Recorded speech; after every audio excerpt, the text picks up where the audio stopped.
I haven't seen the language. I don't know when your side plans to file, but I'd ask the majority leader. It's clear that there is a march to impeachment, that this starts maybe the formal march to impeachment on the House floor, but just this Sunday, the majority whip was asked on a TV show if he felt the House was going to impeach the President of the United States, and he said yes.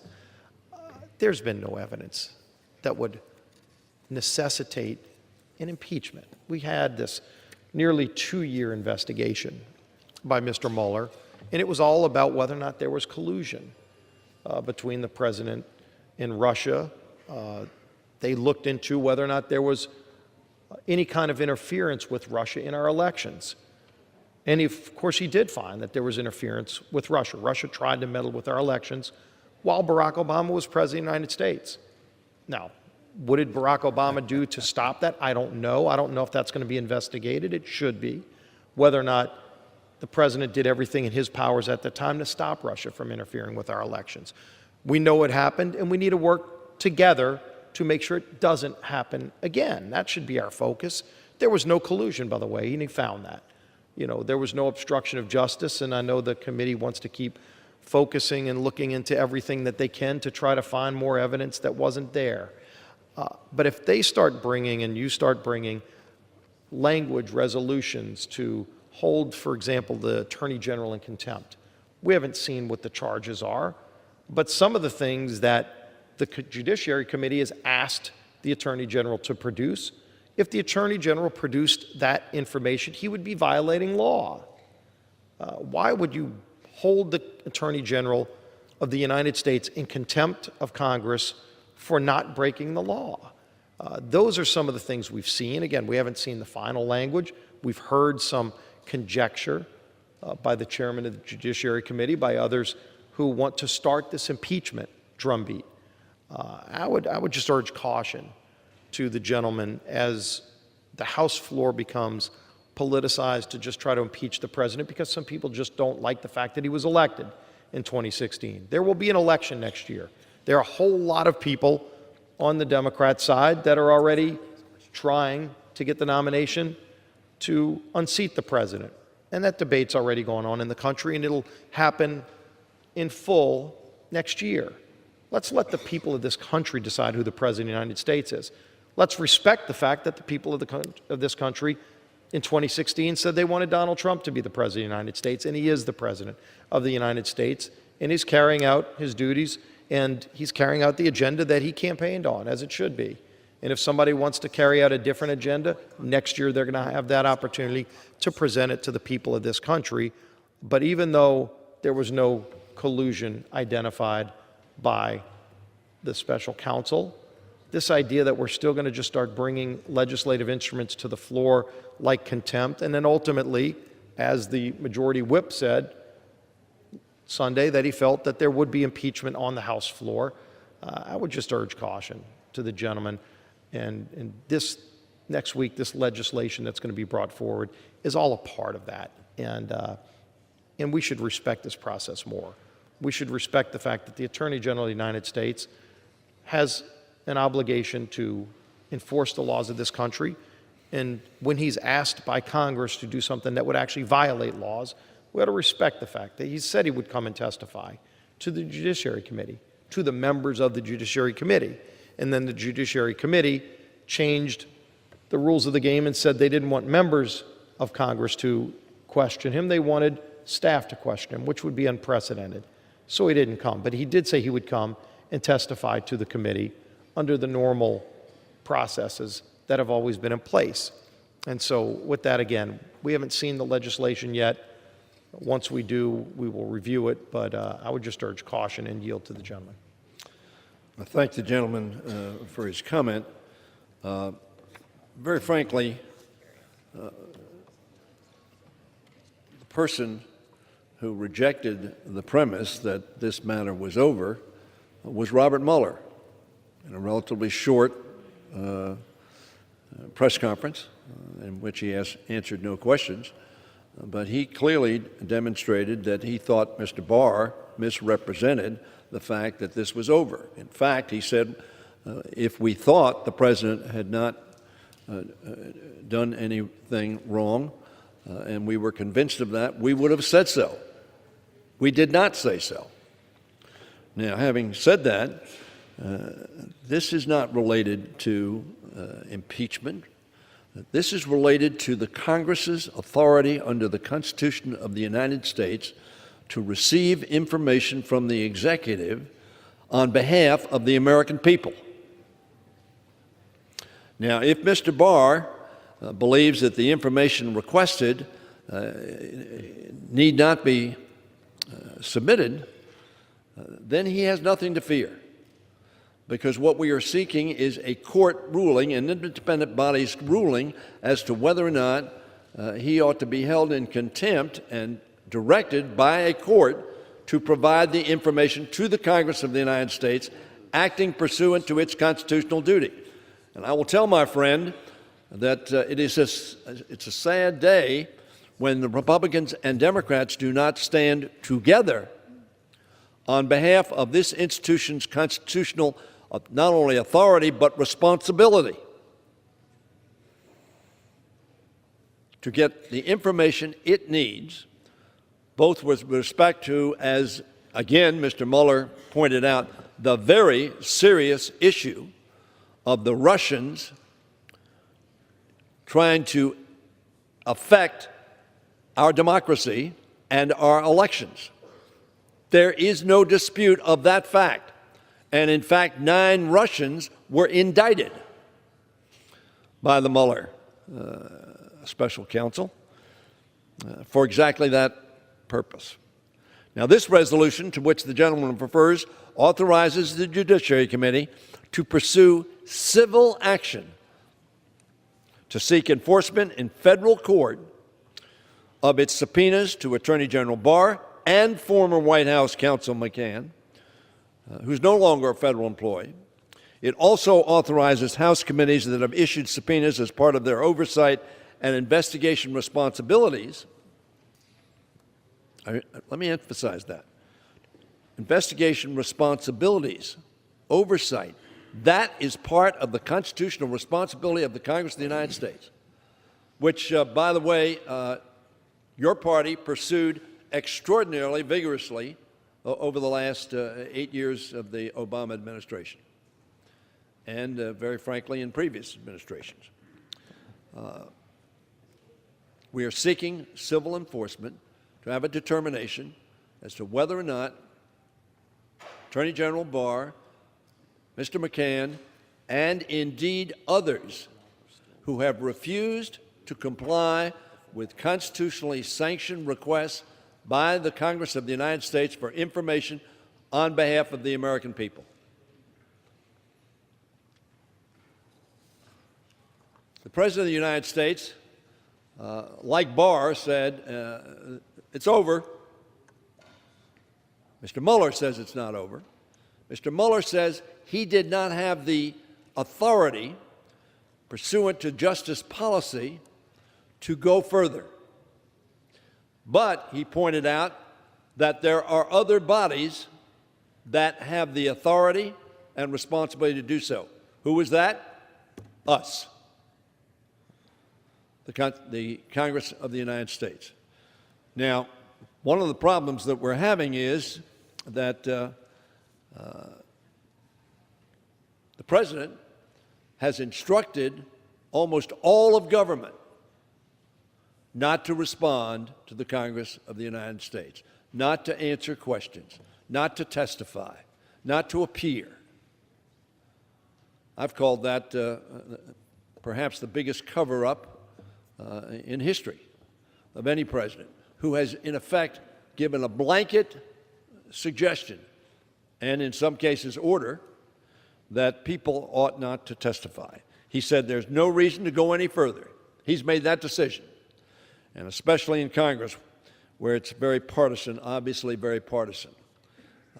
We think this is not partisan. This is our responsibility to the American people. By refusing to cooperate with Congress, the Trump administration is engaged in a refusal to allow the Congress to exercise its responsibility. And therefore, we're going to continue to pursue the facts on behalf of the American people. And that's what this is about. You will note that we have not sought criminal contempt. We have, however, found it to be untenable, unacceptable, to have an administration, any administration, Republican or Democrat, tell the Congress, whether it's a Republican Congress or a Democratic Congress, that it will not respond to requests for information, to subpoenas to testify, and for other information the Congress needs. So that's what we're going to do. I yield back. Well, the gentleman mentioned a lot of things that I think need to be addressed. First, the idea that there's some cover-up. Let's recognize and remember that for nearly 2 years of the Mueller investigation, President Trump fully complied with all of the requests that were made. And when the Mueller investigation was completed, first of all, Mr. Barr, the Attorney General, had an opportunity to review that report and give a summary to Congress. During that period, Mr. Barr invited Mr. Mueller to review the report, to review his summary.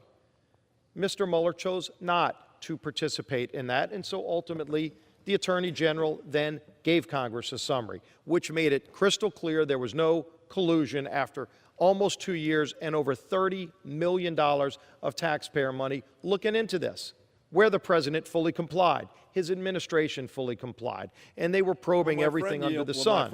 And the gentleman will yield, but after I first go through this, because these are important points to make. Because anybody that wants to use the term cover-up ought to be very cognizant of what they're talking about when we talk about that investigation. Because that investigation was as thorough as any that we've seen, and the Attorney General and the Special Counsel were both involved in reviewing it, but the Special Counsel had an opportunity, if he found wrongdoing, to file charges. And the gentleman from Maryland knows that. No, he could have I do filed not know charges. that, Mr. And he filed Whip. absolutely no charges. There were no charges filed because there was nothing wrong that was found. And he that was said his task. why he did not. The task was to see if there was any collusion between Russia and the Trump campaign while Russia was interfering with the elections. We know Russia interfered with the elections. Why did the Obama administration allow Russia to interfere with the elections? That's a question we should be probing. Why? Not just to go back in time, but to make sure it doesn't happen again. And how much time is being spent going and looking and seeing just exactly what Russia did to interfere with our election while Barack Obama was president. They're not doing that. They want to go after all these witch hunts. And was there more collusion? There was no collusion. And so instead of saying, okay, they tried for 2 years, you had members of your own leadership team saying they had evidence of collusion.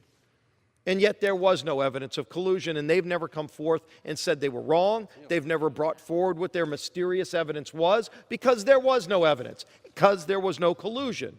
And so instead of that, they're continuing on, let's just hold contempt hearings for the Attorney General here on the House floor. The majority whip says the House will impeach the president. The gentleman hasn't answered that. Well, where is that going to happen? When is that going to happen?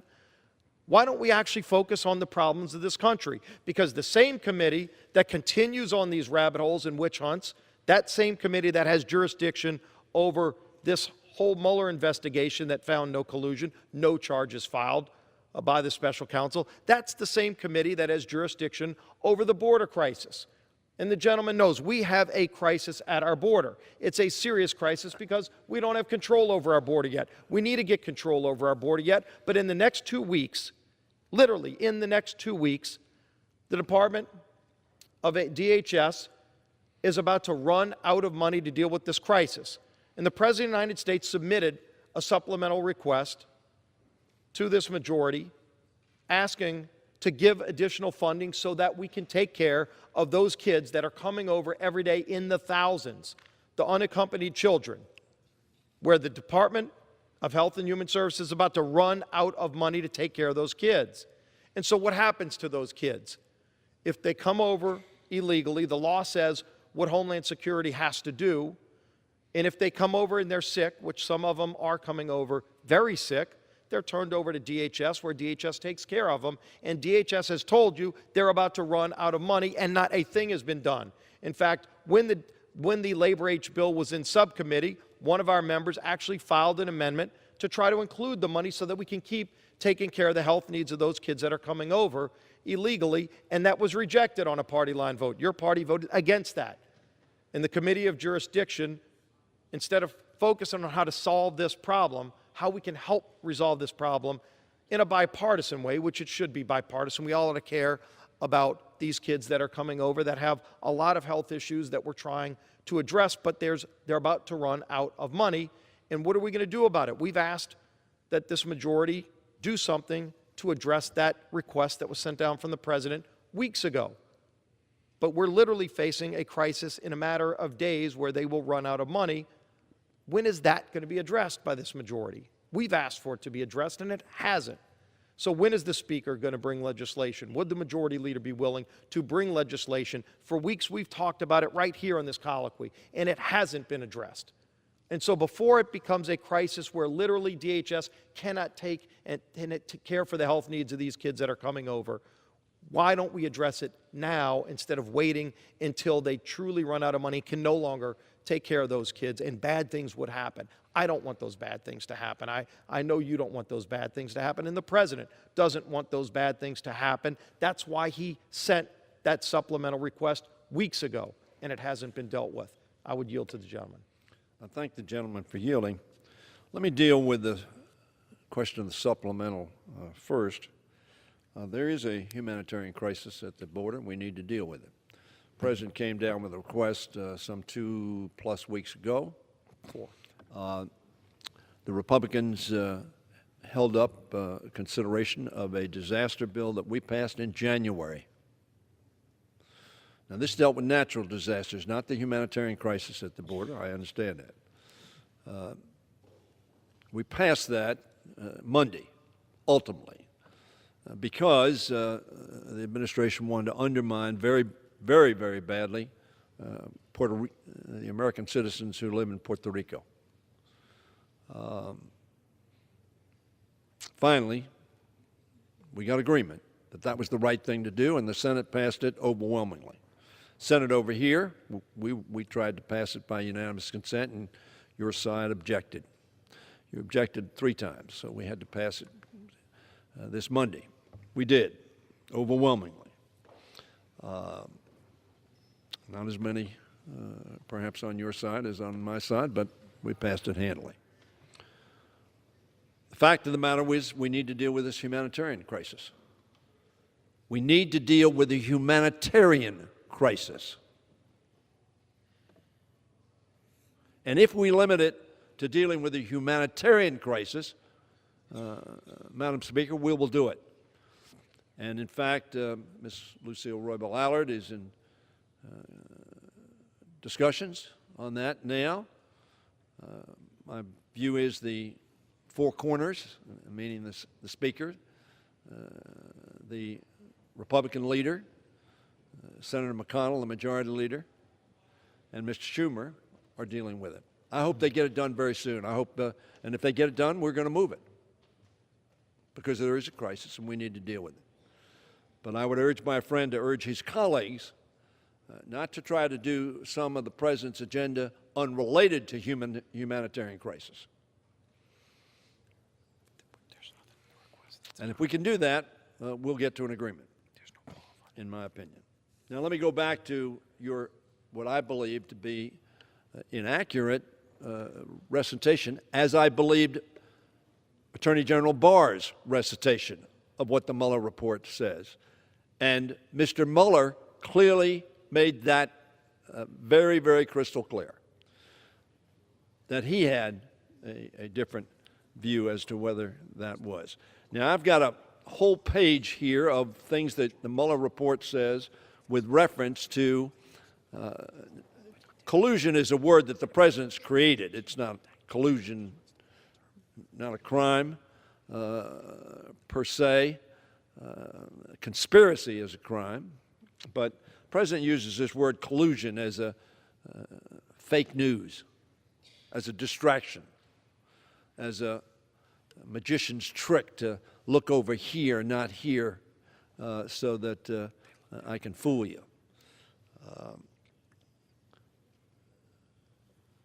I asked the gentleman to yield when he said that, well, the special counsel decided to do nothing. Special counsel made it very clear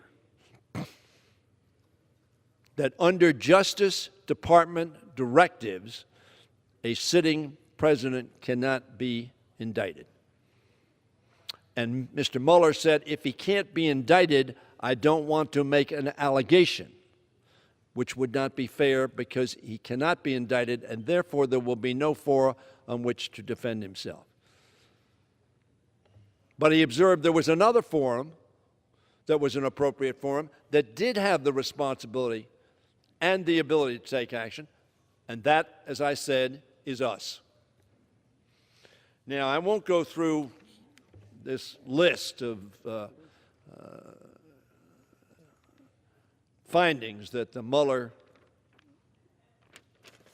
committee or task force, special counsel, concluded. But in my opinion, and I said this in a release 2 days after, were pretty damning. And at minimum, worthy of the Congress of the United States trying to get to the bottom of what Manafort and Stone and others did in reference to WikiLeaks, welcoming the Russian participation that they thought was helping them, Mueller report.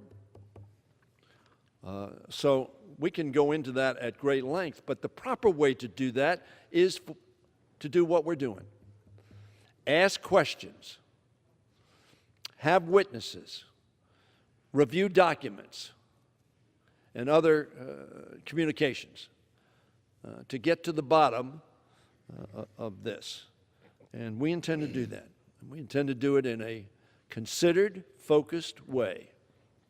Neither the Speaker nor I, as you have read, are saying that we are seeking impeachment, but we are seeking to do our constitutional duty, our responsibility to the American people and to the Constitution, to ensure that, in fact, the American people know what this administration or individuals who work with this administration or others were doing. And lastly, because we could go on a long time about this, but lastly, let me say, the gentleman protests too much, Madam Speaker. The Republicans control the United States Senate. And very frankly, the Intelligence Committee is working in a bipartisan fashion. Mr. Burr from North Carolina and Mr. Warner from Virginia. So if the gentleman, Madam Speaker, my friend, the whip, is